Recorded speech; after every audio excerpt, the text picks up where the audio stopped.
Hey, everybody. Welcome back.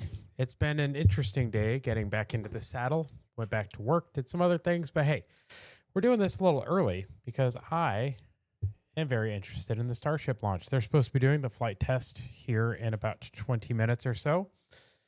So we're going to go ahead and get that pulled up and we'll go over some of the posts about it. And we are going to just hang out together and we'll watch it. If the Starship goes, we'll probably cover some of the news while we're waiting for it to do its thing. But guys, right now, you see, go for prop load. So they were underway. That was as of, 36. That was as of about 25 minutes ago. So they were loading propellant.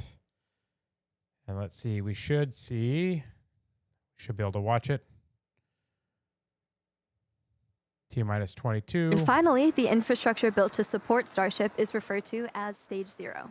This includes the launch pads, tank farm, and the launch towers, which hold the chopsticks that catch the super heavy booster. Still a go. And eventually we will are also still catch T-minus 21 minutes and counting. To get us ready for launch today, we recently So I'll probably turn down the audio just a little bit. But you can see here, they're still, T-minus 21:45. Still a go for now. We did it. Welcome, everybody, to the chat. Guys, we're going to be keeping an eye on this. We are still go. We'll keep an eye. But I'm not going to start covering some of the news. We'll cover that a little early. And that's fine. So let's get some of the news pulled up, guys. Today's been a crazy day. We have a lot of updates, a lot of things in the last few days since our Saturday weekly update. But go ahead and check out the profile. You can see here we have our link to the website, patriotdad.org. We are working on some new designs for the merch store. You're driving to dinner, Karen. That's fine. Enjoy your dinner, Karen. Enjoy your dinner. We are working on some new merch designs, so hopefully we can get those set up within the next week or two. So keep an eye out there on the merch store. You can also buy me a cup of coffee. You can also just check out the business. You can check out the Discords. You can go to our YouTube channel, our Rumble channel, or the X account and hang out with us here. Monday, Wednesday, Friday, we do have the evening update. Normally at 7:30. I started a little early today because we do have that Starship launch that is pending here that would actually be starting before 7:30. So I wanted to make sure we get started nice and early. We'll keep an eye on that and its progress. But guys, check it out. Also, Saturday weekly update, 7 p.m. Eastern, before the conversation with Chatban or whoever. Topic exchange Tuesdays, 8:45 p.m. So tomorrow night, 8:45 p.m., we will be here for the topic exchange where the Questionable Gardener, one of the members of the Doge community, will be hosting topic exchange, and Shell and myself will be co-hosting. So you can check us out there. Also, Shell and Christina have a Journey Through the Bible space where they do that every Sunday at 4 p.m. Eastern. So check that out. Guys, we're going to start with international politics. Before we do, though, I just want to check it out. We are still at 19 minutes, 42 and counting, so we're keeping an eye on that. But we'll watch this video real quick. And actually, let me mute this so I can bring in the audio from this.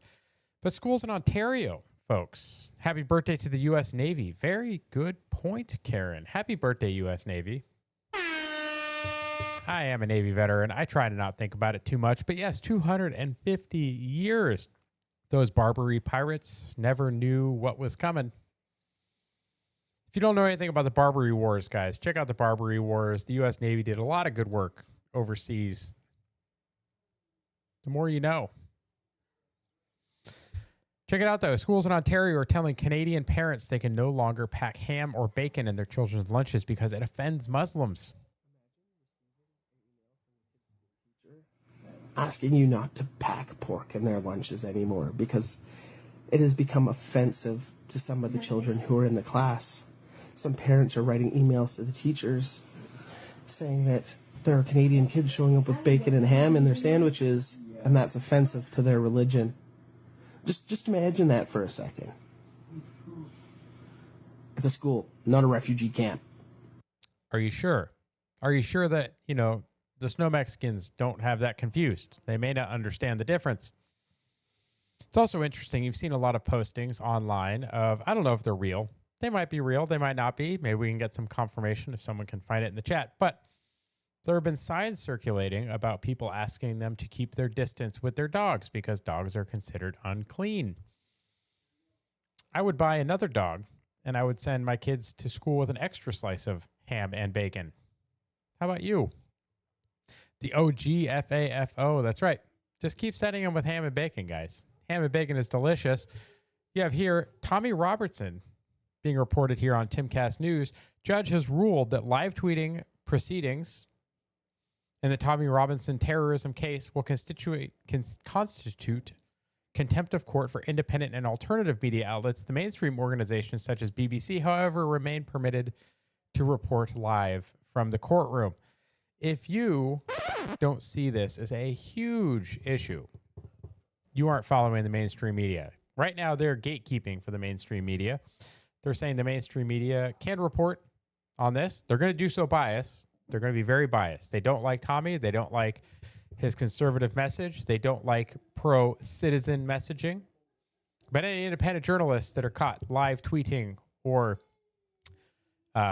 basically reporting, right? Any independent journalist caught reporting on the proceedings will be in contempt of court. It's a little strange. I think the UK has already fallen, folks. I don't know what you think. Time, guys, international politics has been huge the last couple of days. What happened? Well, Trump has a peace deal in the Middle East. Israel-Gaza conflict. The living Israeli hostages held in Gaza have been freed under the first phase of Donald Trump's peace plan alongside a Palestinian prisoner release. The deal may become a signature achievement of his second term, and it could mark a strategic turning point in the Middle East. You know what's funny? There's a ton of people that aren't happy about this. They aren't happy about it because Trump did it, which is just wild, guys. We're finally getting more steps towards peace in the Middle East, more reasons that Trump should have won the Nobel Peace Prize, and yet people aren't happy about it. I bet Time is upset that they had to give him this cover. Shell says, thank you, President Trump. I completely agree. Thank you very much, President Trump. It's been wonderful. The Babylon Bee never fails, guys. They never fail. Babylon Bee always has a great sense of humor, guys. If you're not following Babylon Bee, you absolutely should. It's like The Onion, but better and funny. The Onion used to be funny, guys. Now it's just a bunch of weirdo leftists that just aren't funny at all. But here, guys, Hitler. Literally Hitler. Because remember, just until recently, Trump was Hitler. Right? We're all fascists. We're Nazis. Apparently. Allegedly. But Trump was literally Hitler. So Hitler brings peace to the Middle East. He brings peace to Israel, guys. He did it. Congratulations. Literally Hitler, guys. Bringing peace to Israel. Never would have thought. Never would have guessed. SpaceX still going. T-minus 14 minutes. Let's see. What do we got? Vehicle that we're looking to mass produce. Starting with the Starship upper stage, which is going to look pretty similar on the outside, but it's getting Ooh, they're talking about pretty much a V3. complete overhaul under the hood. We're getting major design changes to its propulsion system that's going to accommodate that new version of Raptor, which puts out higher thrust. We're also getting an energy storage upgrades, tons of avionics changes, a lot of things that will enable longer duration missions. One notable thing you'll start seeing on the outside are these new docking adapters, which we'll use when we bring two Starships together for propellant transfer. That's a core capability of Starship that we're going to demonstrate next year. Bottom line, though, this is the Starship we're planning to use for all of our next major milestones: orbital missions, return to launch site and catch, reuse, propellant transfer, and then making our way to the moon and Mars. Now, super heavy. Wait, Crispy? Crispy is now Crispy Monster or Crispy Man 13. My main account was hacked. What? They hacked your account. That sucks, bro. Well, I'm glad you're here. Thank you for joining, even when you have to make an alternate account. Look at the size of this hardware, guys. This is just absolutely bonkers. There's a lot more vent area, and it's designed to be fully reusable. Pressure from those engine plumes gets vented out, mostly offset just by the pressure in the fuel tank. That is the top of the fuel tank. And then we add a non-structural layer of steel on the top that helps take all the heating. It's mapped to where all the high heating goes. Grid fins also getting a big change, going from 4 down to 3. They're 50% larger, though, much higher strength. They're That also is going to get huge. used for vehicle lift and catch. That's all made possible. There's a new catch point addition on those grid fins. We've also kind of reclocked their position on the booster that aligns them with the catch arms. Yeah, we got it right in the middle there. All right, and then powering it all, Raptor 3. Looks What? radically different, just straight up radical. Oh, Tons of major changes. It's coming in higher thrust, dramatic reduction in parts, tons of control mechanisms moved inside. Our McGregor team's built some additional stands like this one, which essentially is the bottom of a super heavy booster. Lets us do gimbal or steering tests. So that's been really exciting to see. Man, look at how We've quick also that been thing getting gimbals. That's vacuum crazy. versions of Raptor 3 into test. The first flight engines are already in production and are about to start accepted tests. So if you saw there, they actually have to put bracing on those vacuum engines around the skirt of the nozzle because the low pressure actually causes separation and pressure waves there at the tip of that nozzle, that vacuum nozzle. So you get a lot of oscillations. So they add that stiffening ring around the base to keep it from shaking itself apart. We're going to keep going, though. T-minus 11 minutes, guys. 11 minutes, 54 seconds. Reporting from Hawthorne. They're doing great things. We're going to come back to them, though. Obama, the most hyper-partisan post-president that we have ever had. Still acting that way, even on a day as historic as this. Democrats are having a heck of a time understanding where they went wrong and why America has rejected them and embraced President Trump and his agenda. Let's see. Why? Why might they have done that? Yeah, I mean, he's been the most hyper-political and hyper-partisan post-president we've ever had. He's still acting that way. They're not over the fact that Donald Trump won the national popular vote last year. Ooh. And they keep warning about the same things that they were warning and fussing about during the campaign, to which the American people then responded to. I think Donald Trump is executing every part of his agenda in almost exactly the way that he promised he was going to. Yep. Up to and including enforcing laws in the United States that have been on the books for a very, very long time that his predecessor chose simply not to execute. Yeah, weird. You throw that on top of the fact that he's having this extraordinary success on the world stage, and I just think Democrats from Obama on down are having a heck of a time understanding where they went wrong. Look at homegirl sitting back there. She is upset. You know what? I'm okay with it. And how Donald Trump has captivated a nation and now the entire world. Yep. Obama, Relationship is interesting. I think you're exactly right. I mean, Obama's presidency delivered Trump, and then Biden's presidency delivered Trump Yep. stronger than ever. So that Obama-Biden political era, I mean, the net result of it is that Donald Trump is now one of the strongest presidents in the modern American political era. Hoo-wee. Preach it. Yep, that's 100% right. 100% right. Because of Obama, we got Trump. Because of Biden, we got Trump version 2. And I'm here for it. That man is my president. 100%. Piers Morgan making fun of Bernie Sanders, which is an interesting twist, guys. Piers Morgan has actually had a couple of nice things to say lately. Not really used to this, but I will cover it in a good light because, well, when somebody does something right, you should applaud them for it. Bernie said this Wednesday, I look forward to hosting a CNN town hall with AOC. We intend to discuss healthcare crises facing our country and Donald Trump's aggressive movement towards authoritarianism. Because he's always a Nazi or a fascist or an authoritarian, or there's always some negative slant there, right? It's like, well, Piers's point, still no post from Senator Sanders about the historic peace deal in the Middle East, but he found time to post his 17th anti-Trump sentiment in the last week.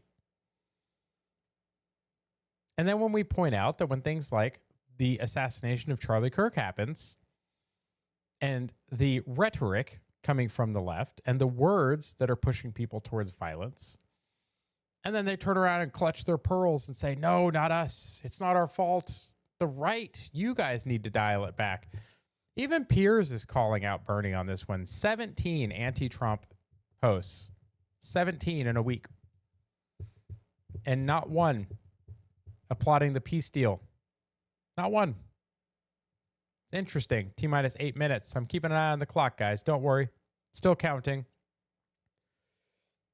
Nick Sotor pointing out, guys, J.D. Vance continues to be one of the best vice presidents ever.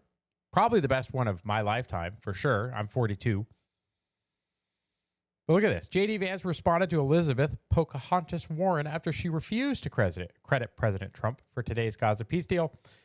The president told me he did this on Indigenous Peoples Day in honor of you. Guys, the troll is so good.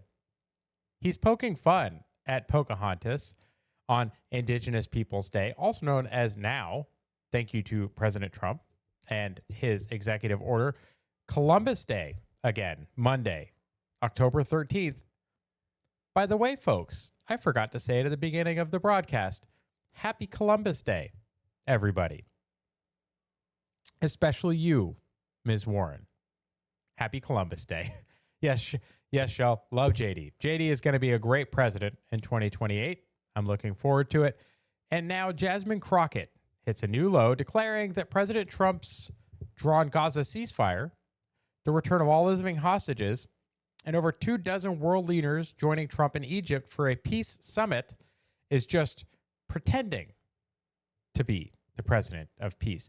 If this is what pretending to be the president of peace is like, why hasn't any other president pretended this well? What do you guys think?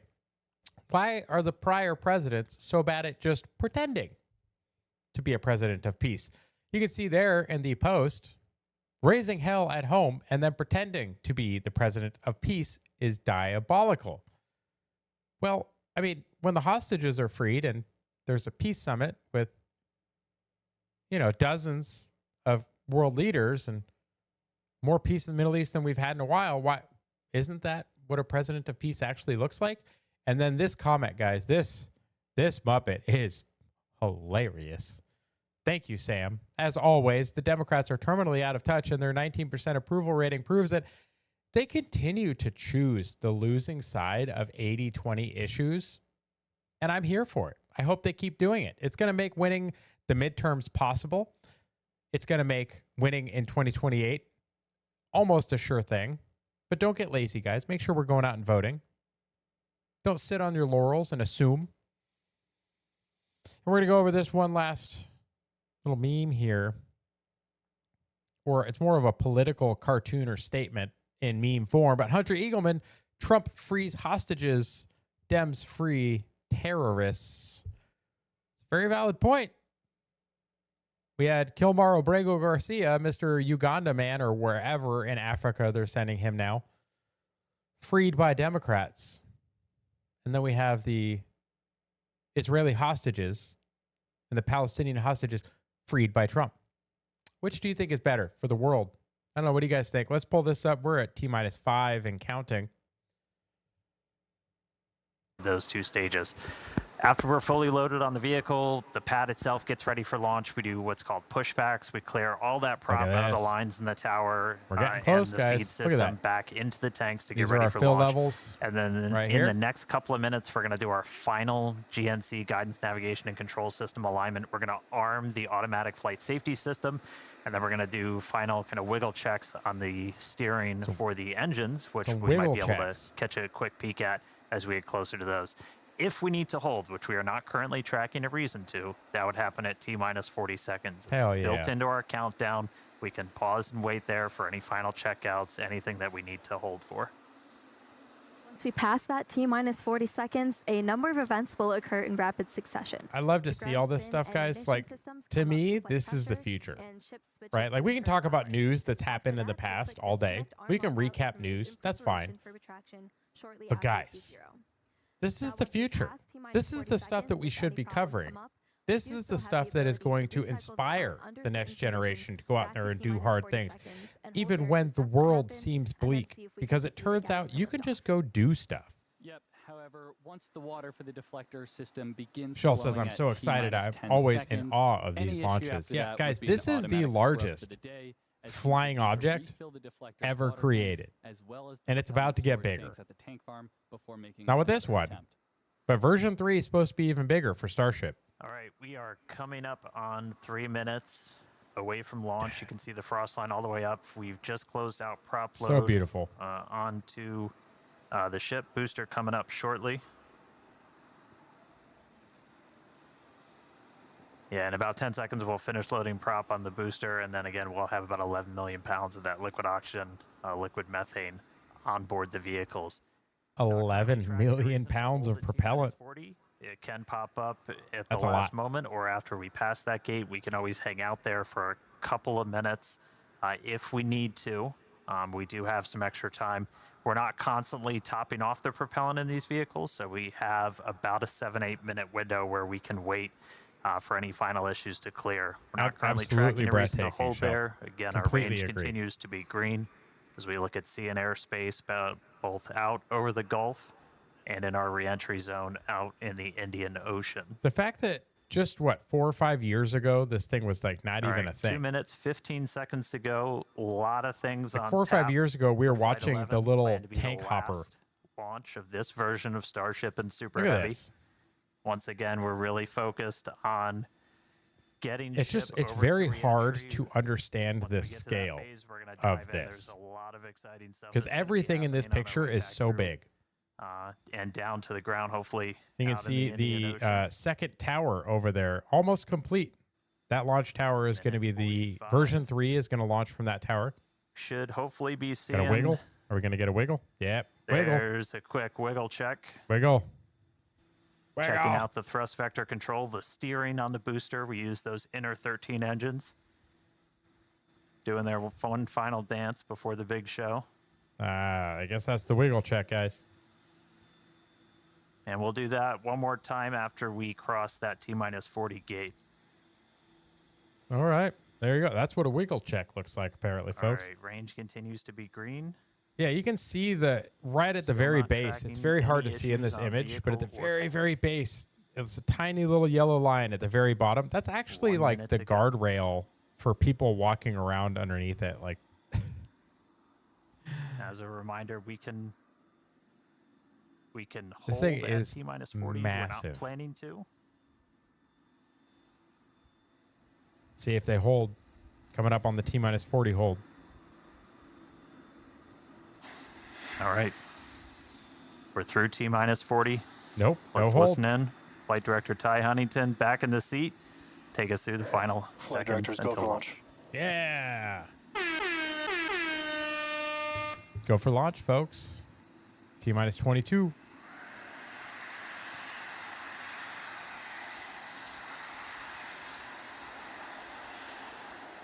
$13, $12, $11, T-minus 10, 10, 9, 9, 8, 8, 7, 7, 6, 6, 5, 5, 4, 4, 3, 3, 2, 2, 1. Let's go. We have liftoff. Go Super Heavy. Go Starship. Thanks for all the historic flights, Padawan. All engines are on. You can see it in the bottom left corner. Oh, that sounds so insane. I'm going to turn it up. Vehicles pitching downrange. Booster Raptor chamber pressure nominal.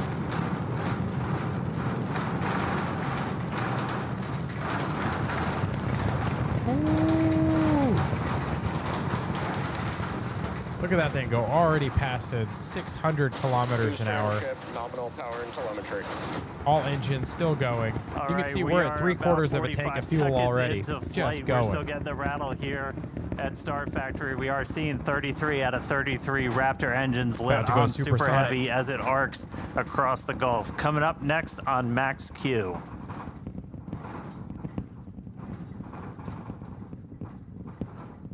Oh, about to go supersonic. Let's see it. Watch the shockwave. Are we going to get to see Max it? Q. So at this point, we've passed through that period of maximum aerodynamic pressure. The next thing we're looking forward to is going to be hot staging. So Oh, I guess we didn't we've get to got see the 33 out actual of 33 shockwave. Raptors lit. Super Heavy makes its way uphill. All engines still lit. We're less than Hot half staging fuel is left. going to be coming up in just a little over a minute. At that point, we're going to see all but 3 of those Raptor engines on super heavy shut down. Already Our version passing of Miko, 2,300 kilometers most engines per cut hour. off instead of main engine. Shell And says, then glad, after that, we're going glad I got release to the watch another clamps that launch are with you. currently Thank you, Shell. holding Glad you could Starship join us. to that hot stage adapter. It's then going to ignite its 6 Raptor engines to push it away from super heavy. Look at that. and We're then down to start like making we're its down to flight almost uphill. a quarter tank of fuel already at T So minus in about T 30 plus 2 seconds, minutes. we're going to see the engines start to shut down on super heavy. You'll see them kind of shut off in separate banks until we've just got those 3 11 center million engines that pounds of never stop propellant, running and for most this of it's gone. process. And then looking for That's 6 so crazy. ship Raptors. All right. Miko coming up in about 10 seconds.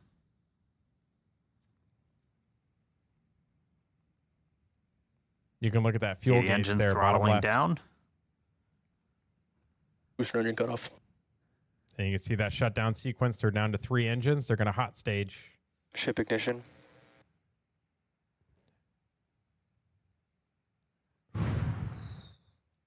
There it goes. Stage separation. Use back burn startup. We have 1 fail to start. You can see there, top left in the ring. All right, successful hot staging maneuver. So we've got 12 of the 13 engines lit back up on boosters, so it's doing its boost back. Real exciting. You can see all 6 engines on Starship are running. Lit on ship there, so it's now going to continue to make its ascent into outer space. Meanwhile, this boost back is happening. We're using those 13 engines. 12. So everything, 12 out of the 13, and then we go down to 3, and then we're going to shut down for the end of But boost remember, back. everyone, That's the sending Earth is super flat. heavy back towards its planned splashdown zone in the Gulf. That's just the Right camera. after we finish this camera boost back lens makes it burn, look curved. we're also going to separate the hot stage. This will be the final time Boost back that burn we're shut doing down. this. Is Boost back burn is complete. all right, there's the end of the boost back burn. We should be seeing the hot Look at stage. that. The thing is 88 kilometers. Hot stage ring is gone. That ring is on there to protect all that So the delicate hot plumbing stage and hardware. separates. It's going to make its way down, also splash down in the Gulf. In the meantime, though, these 6 ship Raptors are going to continue firing for about 5 more minutes. What's crazy is it's going to keep firing Next longer up for the booster, though, then it's gonna is take the going booster to be come its back. landing burn. There's a cool tracking shot. Ooh. We dumped some of the prop out on our way back in. Beautiful. You can see the hot All right, stage so ring for next to it. booster, this is one of the main things we're trying to get is going to be this landing It's burn. that little Oh, disc that's floating so by you it can right see now. the hot stage kind That's of hilarious. making its way towards the left side. So that's the bottom of the booster. It's about to pass Yep, right so in front that's of the where you hot can stage see ring. some It of looks that like a prop dump button from a happening. shirt. They That's so look like cool. they're close together, but It there's a almost good looks like amount of it distance. almost looks like a between them. jack-o'-lantern right And now. the hot stage will go down and splash down in the Gulf while the booster comes back for its landing burn. So you can see their altitude 62 kilometers and falling Starship is on fast, nominal trajectory. all the way up to 3,000 All right. kilometers an hour Looking again. good on our trajectory, looking good on everything. Jake and Amanda, you guys with me That down first there? stage is coming in hot. Yeah, definitely. The crowd is gathering over here in the office. You can definitely feel the energy in here. Great to see that booster is making its way down to the splashdown 3,400, zone in the 3,500 Gulf. kilometers an hour, guys. That thing is Yeah, the screaming. shaking down here was absolutely nuts. The windows are still there, still intact. So that was pretty 3,700, awesome. But yeah, boosters coming down right 3,800 about 30 kilometers an hour. kilometers. Holy, about- when is it going to start slowing down? All right, yeah, and 3,900. as we Are we going to hit approach 4? that landing, just Nope. like tower catches, we will So be doing air a resistance and 13-engine friction are landing starting burn to slow it back down. Didn't This quite time hit it will be in a 4,000 kilometers an V3 hour, guys. configuration. That is cooking. See And there, as the we're end starting of to the get into the cigarette. denser part of the atmosphere, the booster is using 4 hypersonic grid fins to guide God, itself that through thing's so wild. atmospheric entry towards its landing site. So they're And we're just stressing about this 20 vehicle seconds intentionally. away We're going to see if it comes apart or not. From landing burn start, where we'll first ignite the center 13 engines, then bring that down to 5 to slow down the booster for landing. And finally, that will come down to 3, and we'll cut all of them off while we're Like, still it may about fail. 200 meters Keep in the an air. eye on it. So booster is going to see a bit of a... Nope, all 13 relit. Booster landing burn startup.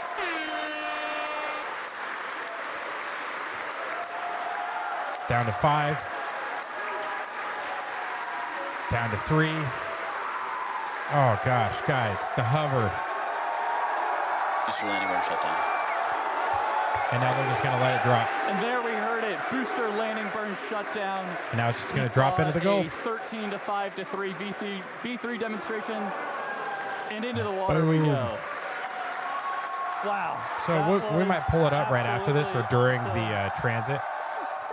Tim Dodd might actually have a good video of that over on YouTube. So far, so good for today. That was incredible. That was pretty great awesome. Stuff, guys. Perfect I'm jealous descent of the for the crowd. first stage. All right, back to ship. Ship still making its way. We've got a little under 2 minutes left. So you can see there, in 2 this minutes left to descent burn, so we've guys. got And look at that, all 6 Raptor engines still 15,000 firing. kilometers an hour, 145 kilometers in altitude. So the next major milestone cooking. we're going to be looking for is SECO. That's our second stage engine cutoff. That's should be coming right at about 8 minutes and 58 seconds into flight. So You can we've got see right about here, a we still minute have 20 still to go. All 6 engines running. Really cool to see Booster go through that that landing burn. That was one of our really key demonstrations we Really wanted to try aggressive. and do today. Is that's mimicking what we're going to be hopefully doing. Oh, we just got our sonic boom, sounds like, from the booster coming back. All right, less than a minute to go. So we are going to see the 3 Beautiful shot RVACs, with the sun in the back. vacuum optimized engines shut down first, and then we'll shut down those 3 center engines. So we should be a little under a minute until SECO. Just a reminder, this is putting us into I'm a sure it's helping, suborbital and they don't have the version 3. Version 3 Starship is actually going to have 6 vacuum optimized engines in a ring around the 3 in the middle.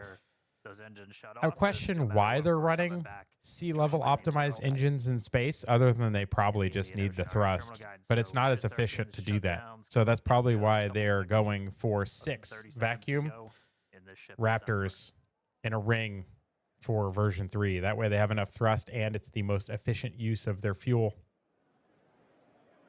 Coming up on shutdown, 27,000, I believe, is the target. Shut off. So we're going to go with 3 more to just shy. go. Just shy of 27,000 kilometers an hour, guys. Ship engine cutoff. So 26,494. Just barely suborbital, guys. That is a wonderful picture. Perfect. All launch. right. All ship Raptors have shut Nominal down. orbit insertion. So all they would have to do at this You point just when they heard get over nominal to orbital the apoapsis would be insertion, just so we are basically on puff the the path engines that a we little bit wanted and they'd to be be. orbital. So we've got a ship back in space, a whole lot Ship planned STS for it, lots more still to come. Great seeing Super Heavy make its way to the water, but I'm excited to see what ship can do in space. How's everybody doing down there? Got some tile demonstrations there on the back side of the fins, on the leeward side of those fins.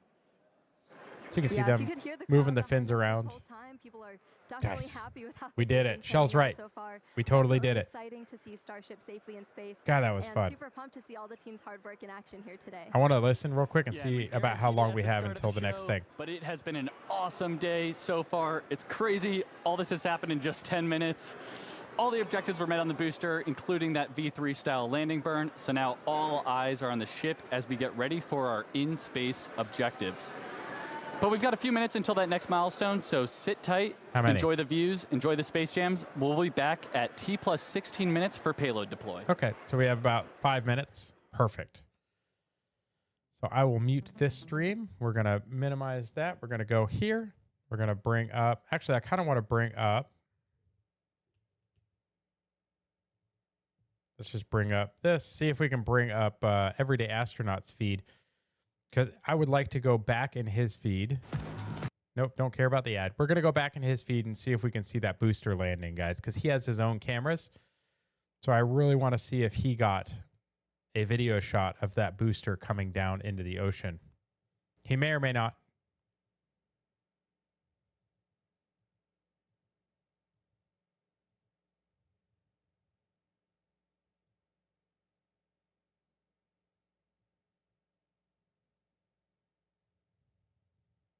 So we're going to bring this up here real quick. 6 ship Raptors are going to continue firing for about 5 more minutes. So he's there guiding that camera.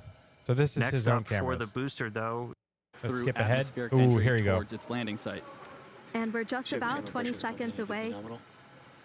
God, From look at that landing thing burn coming in. start, where we'll first ignite the center 13 engines. There's the shot then we were bring that looking down for. to So you 5 got the to hover. slow down the booster for landing. And finally, that will come down to 3, and we'll cut all of them off while we're still about 200 meters in the air. So booster is gonna see a bit of a harder landing. Booster landing burn startup. So the official feed was on the left. His feed's on the right. Even with a totally different booster sequence. Ooh, his We got camera's the ahead. track there. Ryan did. Towards its landing site. So let's see that again. Startup.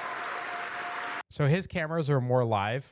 There's less of a delay with his direct cameras because he's not waiting to get the feed from the internet and then rebroadcasting it to the internet to us. So to keep an eye on that right screen. Wow. So you can see there, they just turned the engines off. This is when the booster was landing, guys. After the hover, they turned it off and let it crash into the ocean from about 200 meters up. Even with a totally different booster sequence.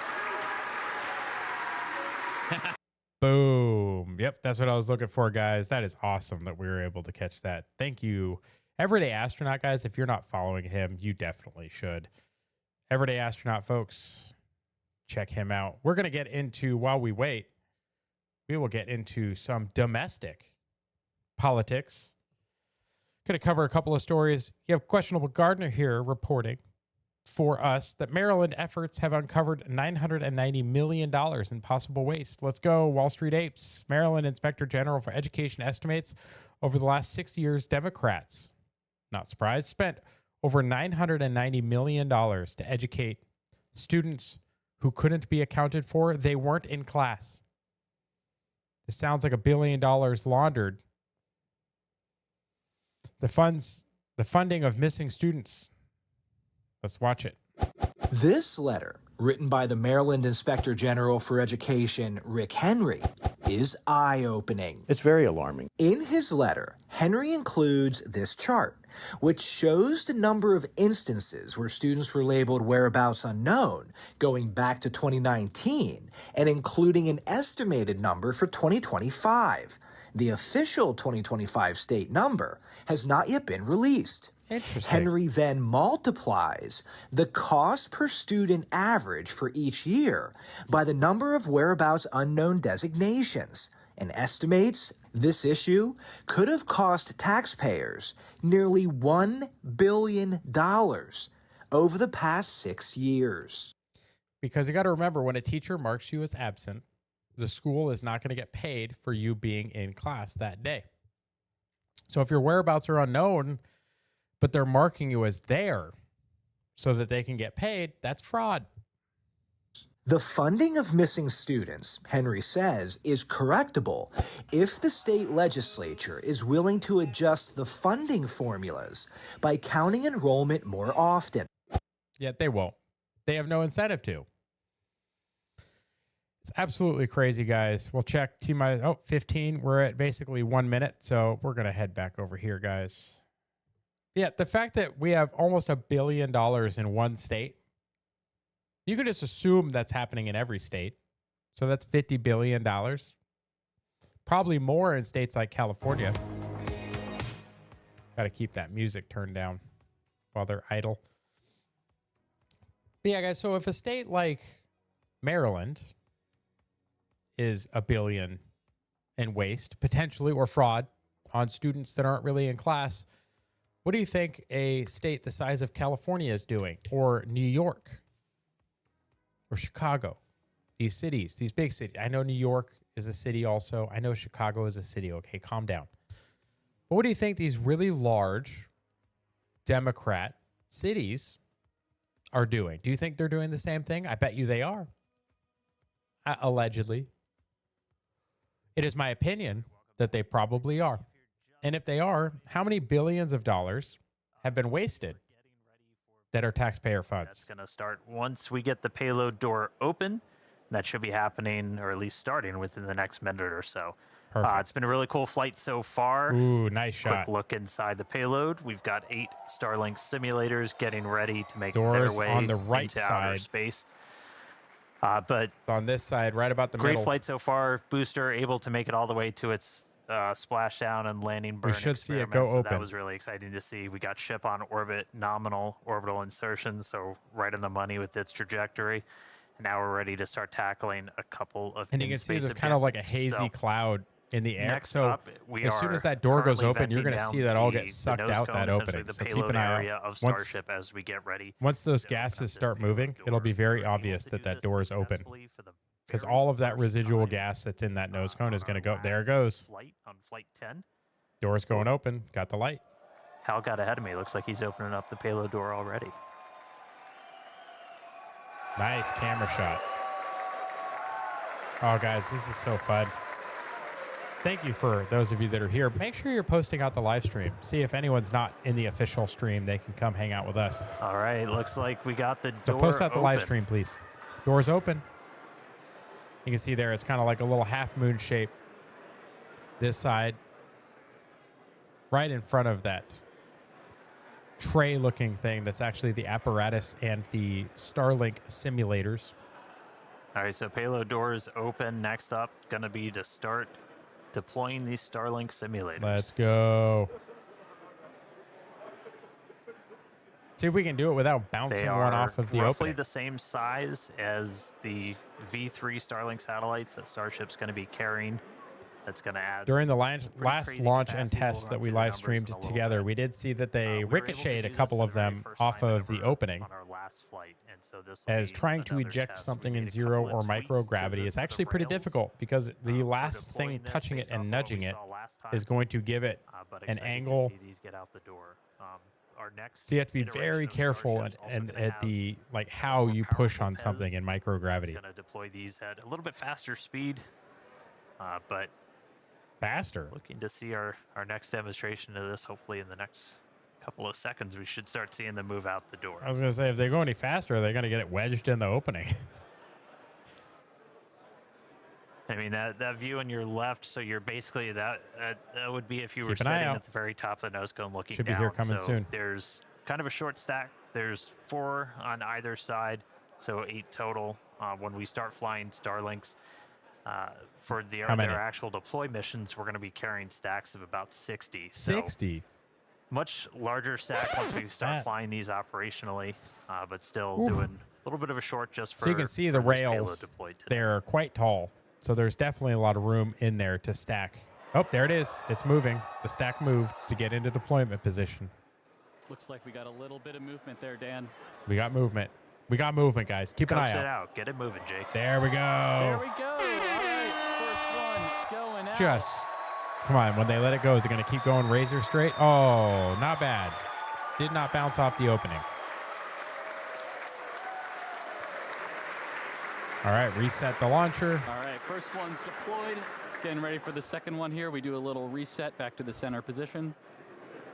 And push. Yeah, it takes about a minute for each one. 2. Right out to just straight as an arrow. Definitely an improvement. Looks real smooth too. They made a couple of tweaks to those rails. If you watched the last ones, it had a couple of bumps on the way out. Yep.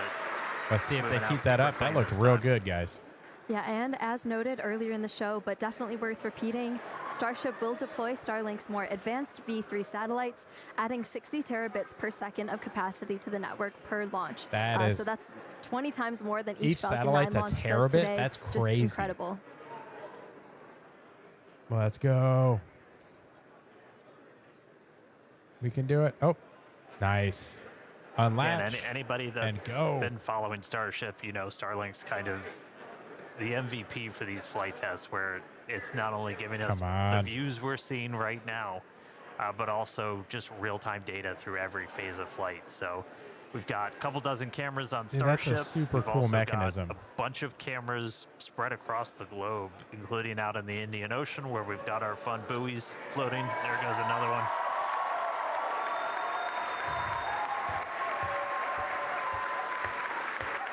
And I mean, we're using Starlink to Guys, bring that is so all of this cool. together.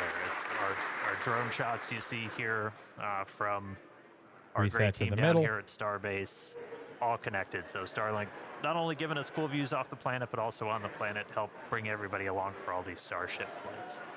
Push the next one.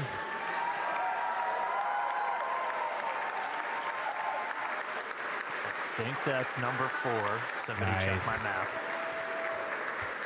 Hi, Rumble.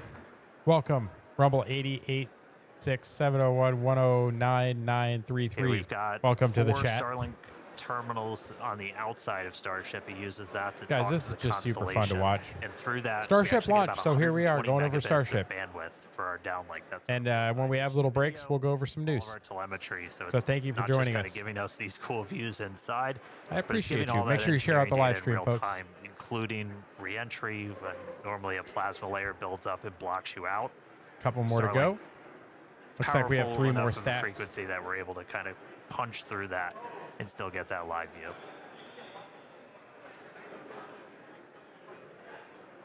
Gotta lift the stack.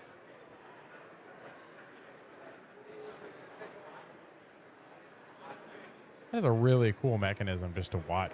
I could watch really cool engineered mechanisms like that all day. All day. All right, next one out the Watch door. you one time for another launch. Fun version. Thank you very much. I appreciate it. There we go.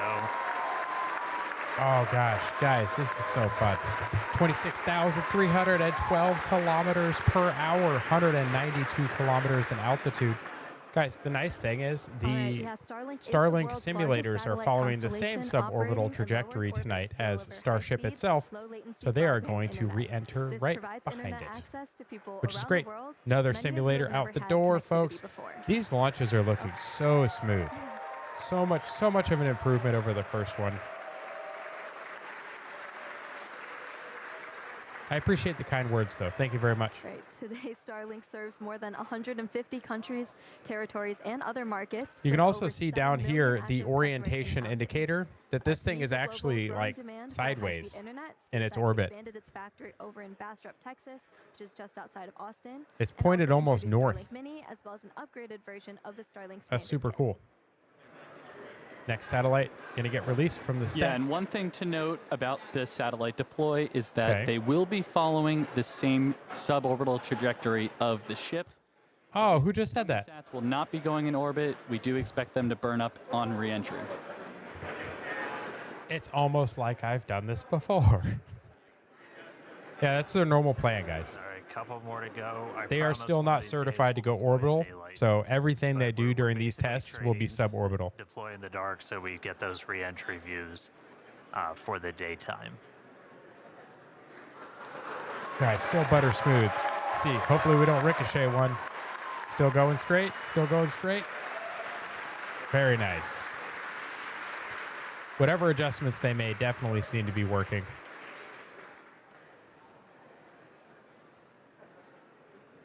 Back to the middle. All right, I think we got one more to go. Nailed it. That's right.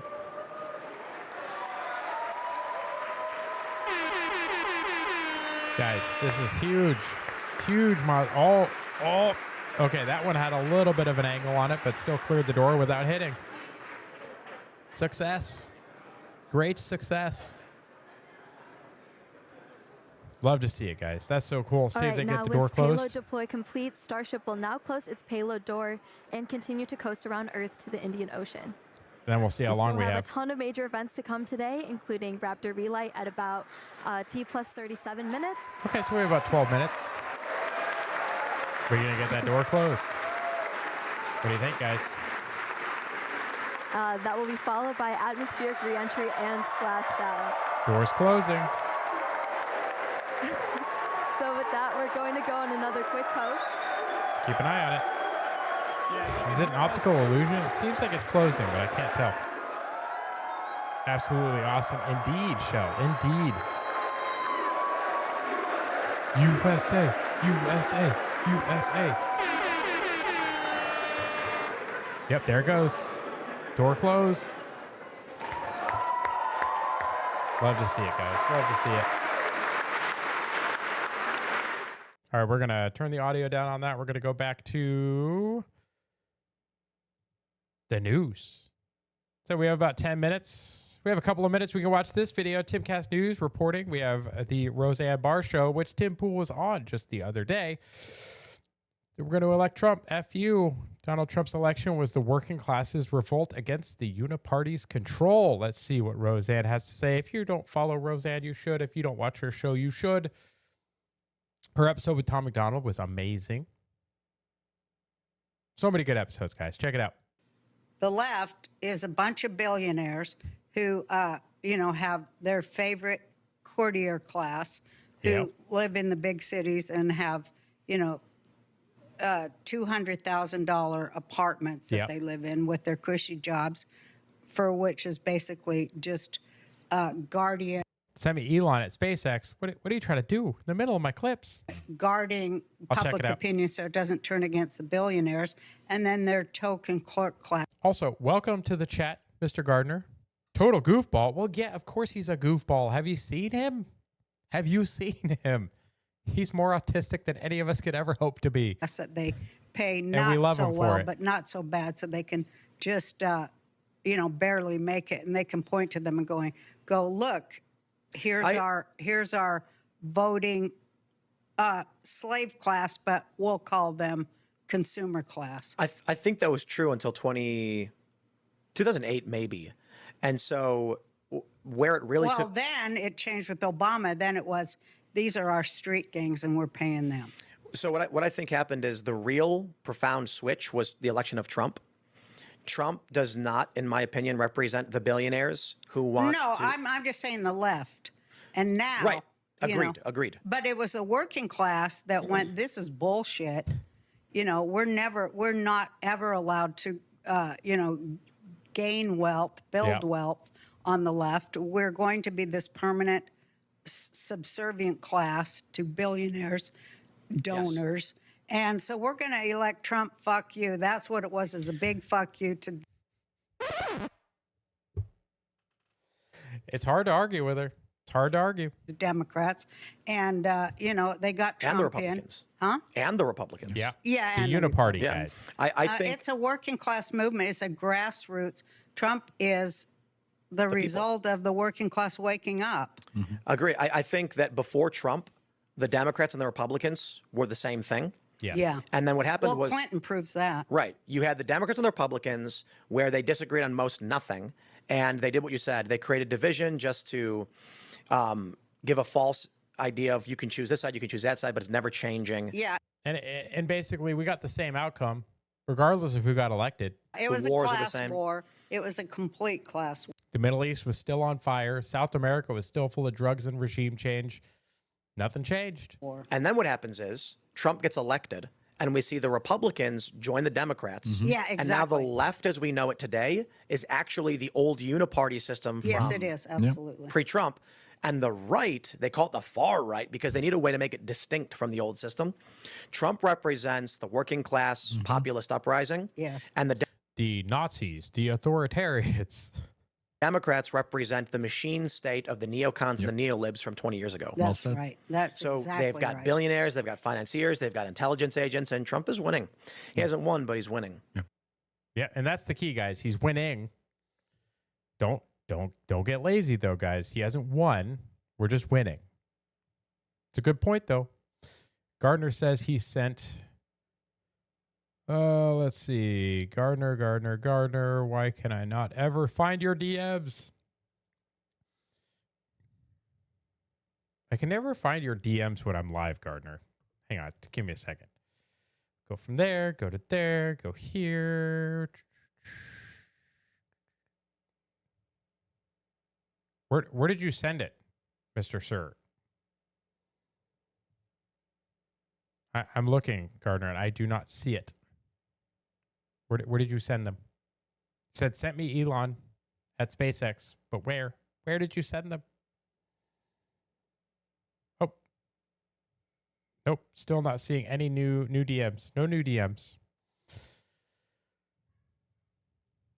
Did you send it on the Ether? DM. That's what I thought you said, but I don't see it.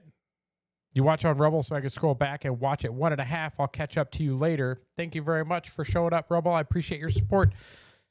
I don't know what your username is. It's just giving me a bunch of numbers, but I appreciate it. Thank you very much for watching. Go ahead and catch up with us later. We will go over the rest of the news while we wait.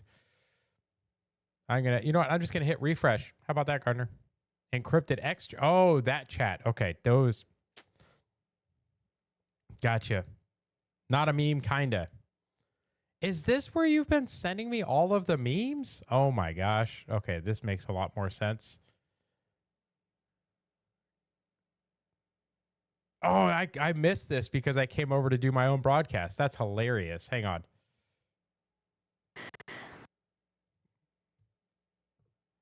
Check this out. He photobombed the official SpaceX live stream. And we've got a special guest here. What the? We're live. What's up, guys? How's it going? Good to see you, boss. Hi. Hey. Good to see you, boss. How's work out? Good. We're live right now. What the? Yeah. Getting ready for Flight 11. How are you feeling for it? Good. This is the first time that I'm going to be actually outside standing and watching the rocket. Because normally I'm in mission control and stuff. Okay. Yeah. But now I'll be standing out in the garden there. Okay. So awesome. It's really going to be much more visceral. Yeah. You're gonna feel Great it. place It's to gonna watch. be. It's gonna be awesome. All We'll be in here this time, but usually we're out there watching. Yeah. right, sounds good. Good luck. Later. And have fun. Have fun. What a goober. All right. I So love that it. was an exciting cameo there. But yeah, starting with. Oh my God, what a goober. I love that, guys. Elon's so much fun. While we're waiting for the next thing, let's actually check in on us. We're at plus 33 minutes. I think they said 36. Yep, they're just idling right now, so we'll keep an eye on it. Most definitely a goofball. Yeah, that's definitely him. You have here breaking. Kalshi, the U.S. government shutdown is now forecast to last longer than 35 days. This would make it the longest in history. Guys, I'm so excited for this government shutdown. I don't know about you. What do you guys think? Are you for government shutdown? Are you against government shutdown? Are you guys looking forward to it going on and on and on and on like I am? As Lauren Chen here points out, guys, if the country is able to function perfectly fine for over a month during a government shutdown, maybe the shutdown should just last forever. Especially because we're getting a lot of great cuts. The cuts that we are able to enact, the departments that we're going to be able to axe, all of these things, guys, is just such great news. Such great news, guys. Love to see it. Also, Hegseth here points out there is now requirements to be in the press corps at the Pentagon. Here's the requirements. Pentagon access is a privilege, not a right. So here is the Department of War press credentials for dummies. Press no longer runs free. Okay. Press must wear visible badge. That makes sense, guys. You're at the Pentagon. That makes sense. Most facilities I've ever been in that aren't even secure government facilities, you have to wear your badge visible. Like that's wild that's not a requirement. Credentialed press no longer permitted to solicit criminal acts. Weird. So when you are broadcasting from the Department of War, you cannot encourage things that would be illegal. That's probably a good thing. Done. The Pentagon now has the same rules as every U.S. military installation. And we have our favorite Pentagon Hall monitor here from Dingy Dini. Thank you for posting this. This is very adorable, guys. Love DJ. He's our favorite. Isn't that right? Our favorite little guy. Love you, buddy. And then you see here all these newspapers and journalist people started coming out and saying, oh, we're not going to sign the Pentagon press policy. We fundamentally oppose restrictions that the Trump administration is imposing. Pete Hegseth. Bye. Next one, The Atlantic. Now we have Washington Post. Journalists from the Washington Post will not be signing the Pentagon's new press access policy. Bye. I love Pete Hegseth's response. The New York Times. Journalists at the New York Times will not sign the Pentagon's revised press pass policy. Okay. Bye. Guys, so good. And to finish out domestic politics, Ilhan Omar looking at Philadelphia after hearing it is the city of brotherly love. Guys, the the Elon Omar memes, the sombrero memes. There's so many good memes right now, guys. They're so good. They're so good. So that closes out domestic. Let's go for the relight. And then we did it for the very first time back on Flight 6. This is not a deorbit burn. This is demonstrating essentially all of the systems you would need to do a deorbit burn. Okay. So that's obviously your Raptor engine. Yep. And then also your header tanks. You can your also smaller see tanks, right here, in the nose cone. There's almost where we no have fuel left. Liquid oxygen. Look at how little fuel is left in this thing. They're gonna just so little. Which we can use but it weighs so much less without all that propellant and oxidizer in it. You can still get a lot of change in velocity with that little bit of fuel left. Once we go to full orbital missions, you'll have to do a deorbit burn to break out of orbit, send it back down to Earth. But in this instance, we're already on our way back down towards Earth. 37. So this is just going to demonstrate the capability of turning one of these engines on. We should be coming up in just about 20 seconds or so. Okay. Looking for one of those We're just going to get Raptor one engines engine to turn relight. back on. They've been off since we completed that successful one ascent engine burn. relight and almost immediately 30 shut down. minutes ago. So keep an eye on these icons right here in the bottom right corner. Here we go. Oh, Raptor ignition. Oh, right there. Bottom left of the center. And shut down. Boo! Nailed it. All right, there was that Raptor. Beautiful. Relight. Looks like engine 3, full duration. As Dan mentioned, that's a third attempt, and we just did it 3 times in a row. So congrats to the team, the ship team, Raptor team. And then there we heard nominal second orbital insertion. All right, so congrats. Guys, that's crazy because I remember the first time they were planning on doing that relight, they couldn't. We're going to take another break, and we'll be back for re-entry at about T plus 45 minutes. We'll see you soon. Okay, so we have another 8 minutes or so. Guys, it's crazy to watch the progress that they've made. It's so amazing. We're going to do some immigration stories while we wait, guys. I love this mixed episode. Starship plus evening update. It's been a lot of fun, guys. We just get to insert these stories in here whenever we can. Immigration, it's one of those stories that just makes you want to get mad, as most of the immigration stories do during these updates. But Garbage Human, in case you're curious, the names of these 3 Brits, we'll get right back to that.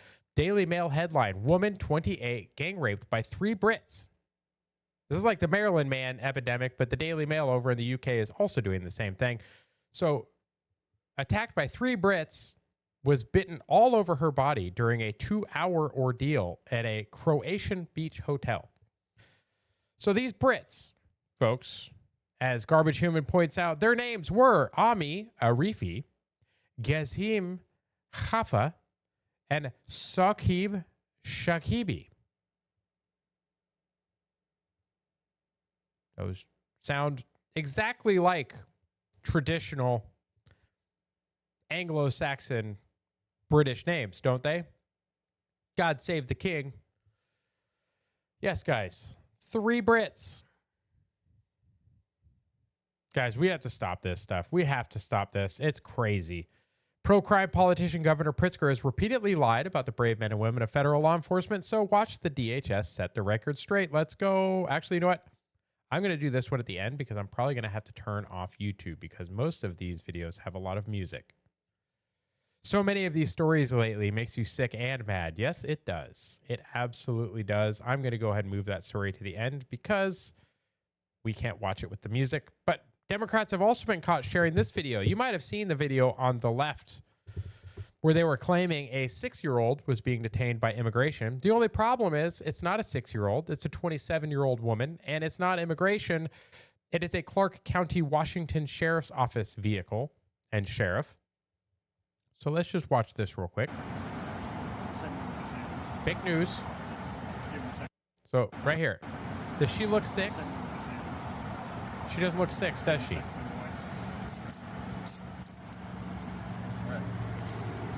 Free to go now. Stay out of traffic. Okay, I will. You're free to go now. Stay out of traffic. So they were getting let go.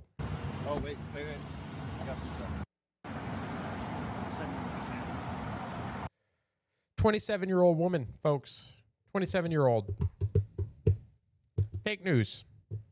So thank you, Red Angle News, for posting this one. Nice little update. We need to mass report them as a hate group they are. The sheriff even came out and said that this is a 27-year-old woman. Guys, anyone you caught posting this video, go post this. Go post the web address for this post. Again, Right Angle News, October 12th, 4:59 p.m. Go find this. Just share it with everybody. Prove to them that they're lying again. Cool reentry plasma. Oh, am I missing it? Let's go. Oh, yeah, plasma's starting.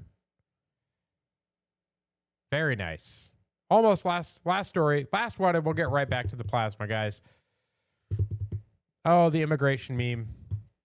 It's so good. Mr. Star Spangled MAGA posts this one. I can't believe it's my brother. Oh, guys. Again, like I said, the Ilhan Omar memes, they're so good. They're so good. Like, let's get this closed out. Let's get this pulled back up. We'll get this big, unmuted. Nope, still music. But guys, we're just going to talk. We'll just talk for a minute. What are your thoughts, Ben, over how the president's doing? What are your thoughts about what's going on with the tariffs? You saw the market's reaction on Friday, but then look at the market's reaction today. I had numerous stocks that were up over 10% today.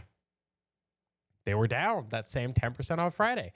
Guys, when Trump does something, show your support for the American economy. This is not investment advice. This is not financial advice. This is freedom advice. Don't bet against the United States. Don't bet against this president. Ooh, look at that plasma interaction. That is spicy. We're still 110 kilometers up, guys, and we're getting some pretty bright plasma.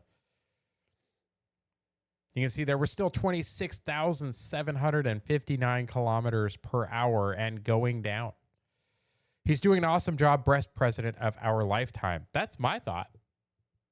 So again, when you see these market reactions to him taking action in support of this country, like he did against China with their trade policies that they announced, and then Trump says, nope, we're going to do more tariffs, and the market freaks out.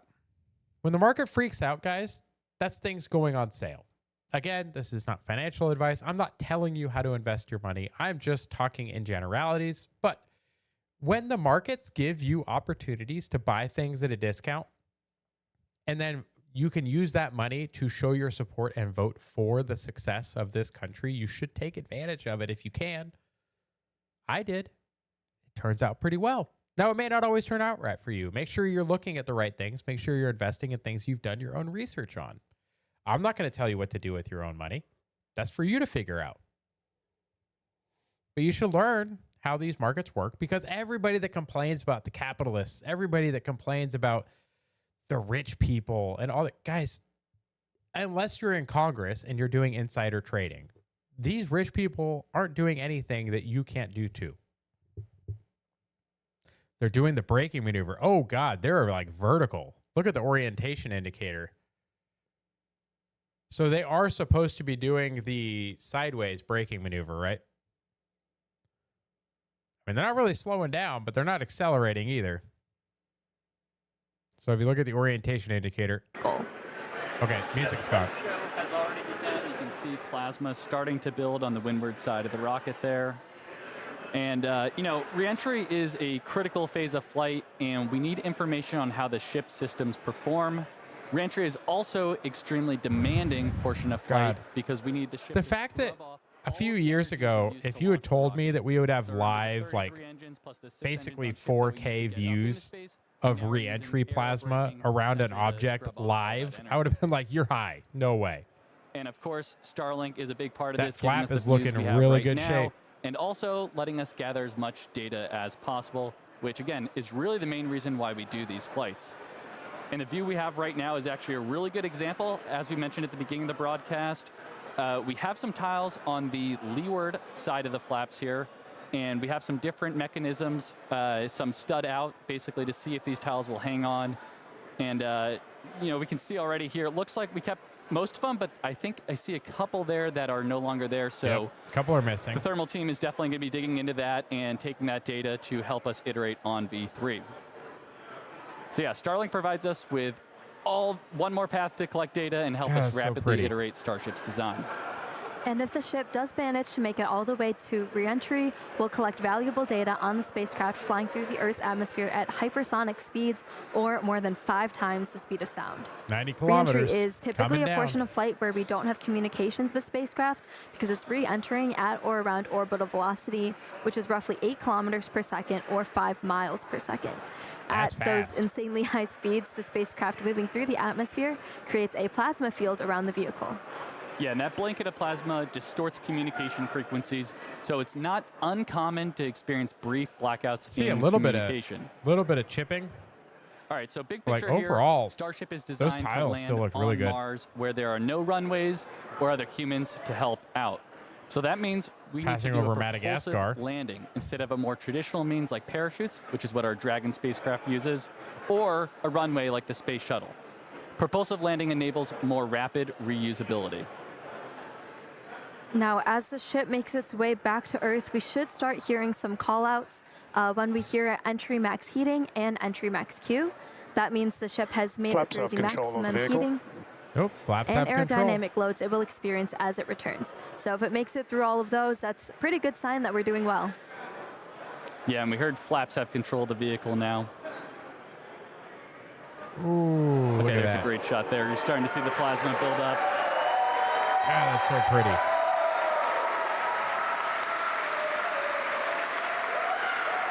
So we will hear a call out when the ship is transonic and then subsonic. Transonic refers to the period of flight where the velocities of airflow surrounding and flowing past the vehicle are little bits of something coming off the nose up there. It almost looks like either a little piece of the tile or something. 0.8 to 1.2. All right, a lot of numbers coming up here, but for reference, commercial jets have a range of cruising speeds, but most fly around Mach 0.74 to Mach 0.85, which is 480 to 575 miles per hour, or 770 to 930 kilometers per hour. So slow. Right now, we're going a little over 26,000 kilometers per hour. So compare that to the airplane at 930. This is it's like amazing. Pretty crazy how fast we're going here.